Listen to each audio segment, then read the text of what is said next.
Hello, Internet. This is Ewan Spence and ESC Insight calling Belgium, your number one on the Eurovision runway.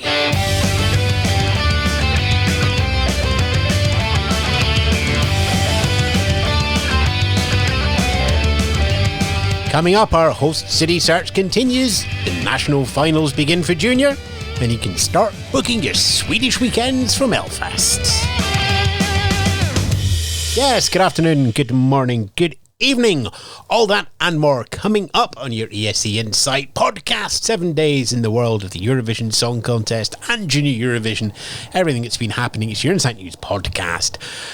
Yes, welcome. As always, escinsight.com, where you can leave your comments, the show notes, our articles as well. Support us, patreon.com/escinsight, and we're twitter.com/ and facebook.com/escinsight as well. It's just all feeling exciting and happy right now, and there's a buzz in the air, even though, you know, that contest isn't until late May. We still don't know where we're going. It just starts to feel like a little bit of momentum is going. So, with that, nice big smiles on our faces, let's head into the news.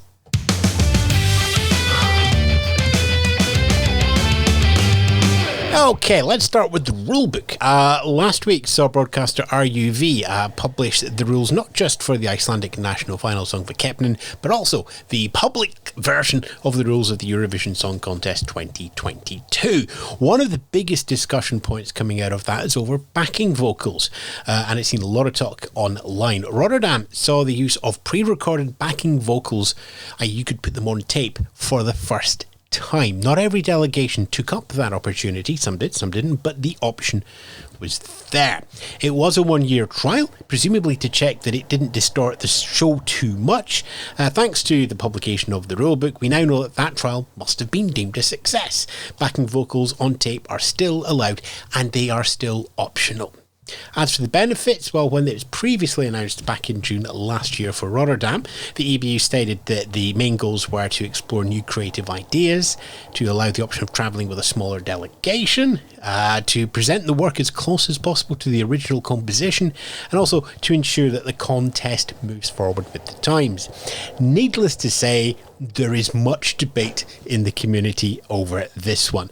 Also, lead vocals, lead assists, any help on tape for those lead vocals, all of those are still against the rules. So, it's just those backing tape options as well.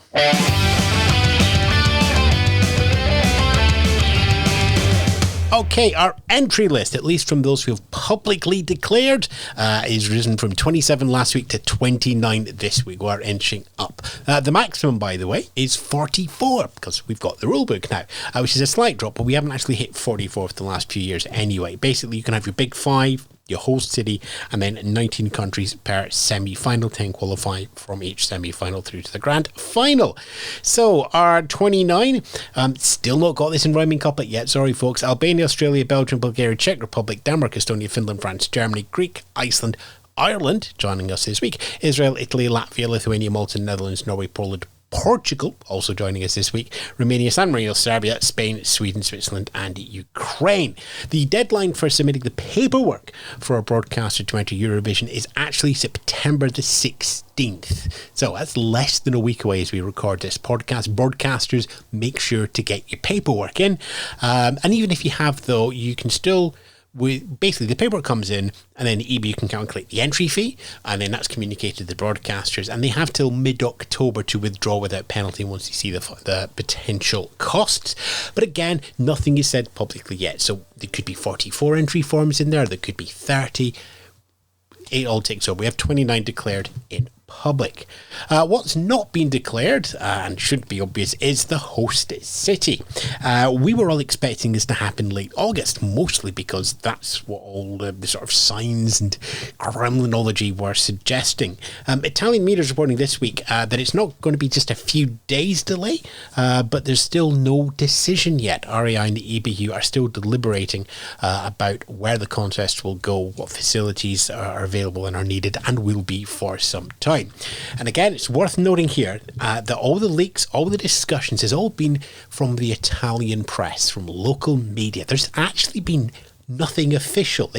the EB and RAF have played this with a pretty straight bat. The only thing that's actually been is a GIF posted on Twitter last week from Eurovision.tv team of a pizza saying it's coming soon, and presumably from that, the host city. That's got well over 1 million shares and everything. And a lot of Italian press is raising their eyebrows going, we are more than pizza. Yeah, here's Zlatan appearing at San Remo as well. Anyway, if you're getting panicky, relax. This might not be the fastest decision of a host city ever made, but it is far from the slowest decision. Looks over at 2017. So there's nothing to panic about yet. Everything is on track, even though we don't know the host city, even though we don't know the hosts. One thing we do know, and one thing that you can just enjoy over the next couple of weeks, is the OGAE Song Contest. Let's give a shout out to that one just now. Each OGAE Eurovision fan club, they're but on a national basis, so there's like a UK version, there's a Swedish version, and there's a rest of the world version, and so on and so on and so on. Anyway, they all have the option to send in any song that's been released in that country over the last year to a grand final. Now, these songs are generally from the charts or mainstream artists. They don't need permission asked. It's a step up from an internet voting poll. But it gets all the trappings of Eurovision. There's a big show put on. There'll be videos, there'll be streaming, there'll be votes, all of that. Each OGAE club acts as its own jury. You can't vote for yourself. But there you go. Check your own club listing for details on how to vote. For example, here in the UK, it's OGAE Song Contest 2021.co.uk. Your own club will have its own listing, but if anybody goes to the UK URL, you'll be able to click through to the playlists for the 36 songs that are taking part in there. The show itself is being hosted by the OGAE UK members, given the fact that the UK is now on a 3-year winning streak. Dua Lipa won last year with Physical, looking to make it 4 in a row, and hosting is going to be coming from Cardiff this year.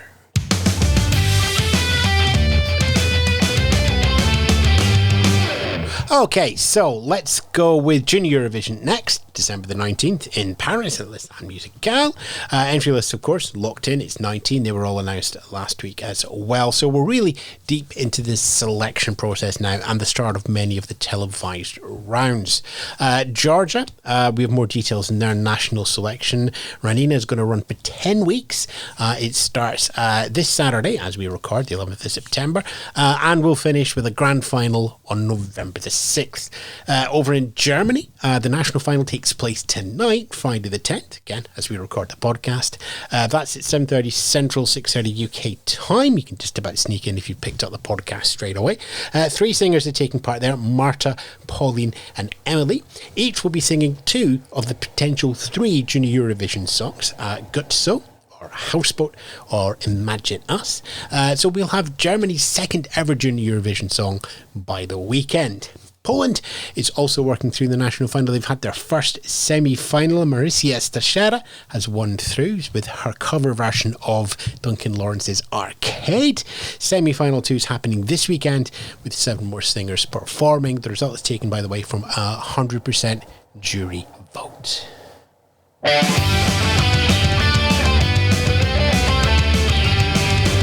On to the seniors now, and as we said right at the top of the show there, we're going to have a Belgium artist by this point next week.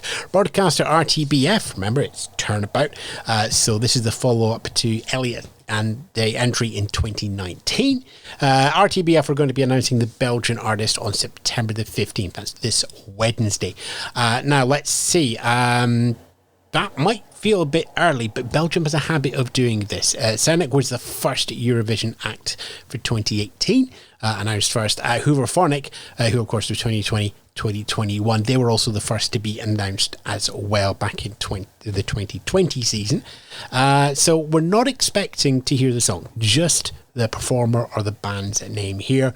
Why would you release a song now? You want to wait, get the PR build up, and release it, late February, early March, nearer the deadline for the entries, which is middle of March.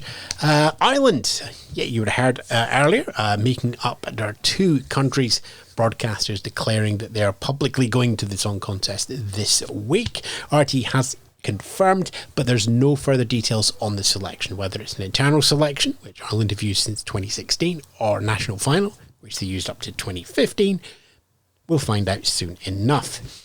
Israel. Names are appearing in the first auditions of Israel's X Factor. X Factor, the grand final of that, will see the winning artist sing the Eurovision song as part of the contest, and that will be the entry for next year's song contest. We're not going to pick up all of these shows or reporting here. This is a Eurovision podcast. It's not an X Factor podcast, but we will keep an eye on it for any interesting things that are happening, Eurovision names, interesting covers, and so on. So to start off with, we should look at the judging panel, and we'll see that Netta is on there as well, who won for Israel at Eurovision 2018. Greece next. The submission window has opened up by ERT for the Greek entry. They're asking for record companies to come up with complete submissions here. So it's not just songwriter puts in a song, see what happens. They're looking for a song, as well as the band, group, or the performers. They're wanting to fit in all the Eurovision rules, not being performed before the September the 1st, still fit under the 3 minutes. Also concept and staging on show as well. The more complete, the better chance of a good judging on that one. Portugal up next. RTB has confirmed that the Portuguese entry to Eurovision 2022 will be coming from them. It's also released details on Festival de Canção. It remains as 2 semi-finals, 10 acts, 5 qualifying from each to go forward to a grand final of 10 songs. But this year, 4 of the 20 songs are going to be selected by the public from the public submissions. Presumably there's going to be some sort of online vote, and the balance of 16 will still be coming from a jury of songwriters and musicians. No dates as yet, but expect late February, early March for that grand final, which frankly is as good a guess for any national final. So if you hear me say that, I'm probably going, we're not quite sure yet, but it has a tendency to go quite late into the season. Sweden, we know exactly what it's going to be. March the 12th for the final. It's going to be in Stockholm because we've got all the dates and locations for Melody Festival, and as we reported last week, the tour is back on. 6 cities around Sweden hosting a different round of the contest. Presumably they've got a backup plan because of you know what, but the plan at the moment is to go around Sweden again. So it's going to kick off on February the 5th with the first semi-final in Malmo. February the 12th will be up to Gothenburg. February the 9th will be out to Leishing. February the 26th will be up to Leishing. There's only one letter difference, I'm not quite sure. Andra chance in the second chance round is on March the 5th in Örnsköldsvik, and the final will be in Stockholm on March the 12th. As for the host, last year they had rotating hosts. Semi-final 2 saw Oscar Zia up there with Christer Björkman. Mr. Zia has got the full hosting duty. He's going to be taking you through all 6 shows at Melody Festival this year. He's been there backstage. He's been there as a performer. He was a runner-up in 2016. He's been front of house last year. Now, there you go. Big fan favourite there. A lot of love for that in the community. Finally, for the news, country-wise, let's go with Ukraine. As you may recall, the national final, Vidbeer, was run by private broadcaster STB for the last 6 years. Rights have reverted back to UAPBC, the public service broadcaster there just now. What terms and happens next to Vidbeer? Well, UA could run it itself, but another private broadcaster, 1+1, is showing some interest. Well, at least they're not ruling it out at the moment. That channel, 1+1, already runs The Voice and Dancing with the Stars, so it does have the nouns to do the sort of lie, the talent, the votes and such like. Something to watch developing over the next month or so.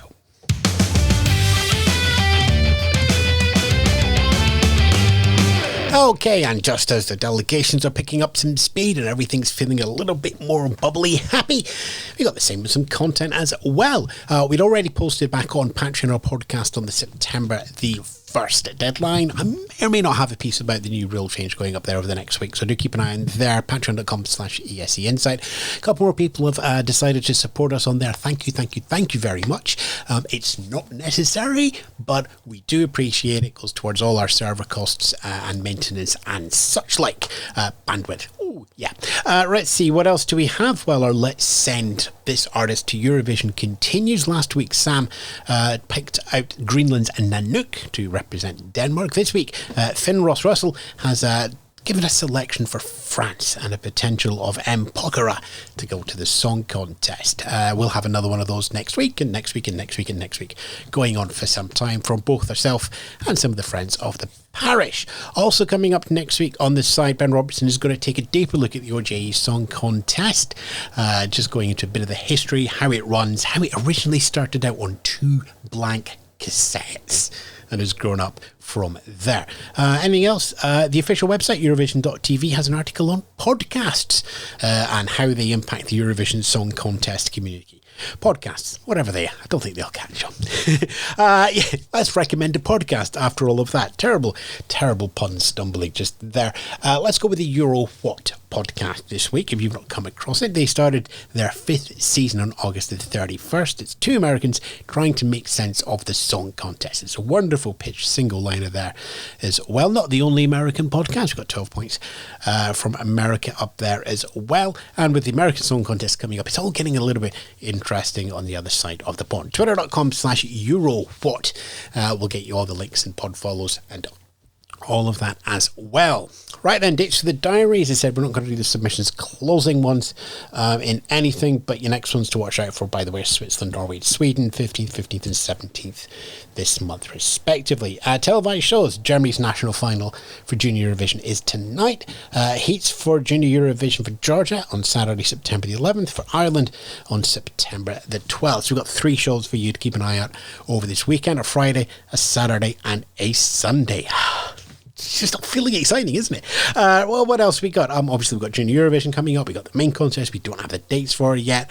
We've got a whole bundle of music coming in. We've got the artist recommendation reveal.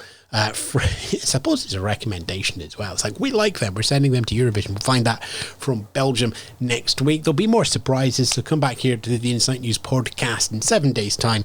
Find out what else has happened. But for now, I'm Ewan Spence. Myself, the team at ESC Insight. Thanks all for listening. The season just feels like it's really going now, doesn't it? Stay safe. Be kind. Ta-ra for now. Cue guitars. This week's ESC Insight News podcast was hosted by Ewan Spence, written by Ewan Spence and the team at ESC Insight. www.escinsight.com, patreon.com/ESC Insight.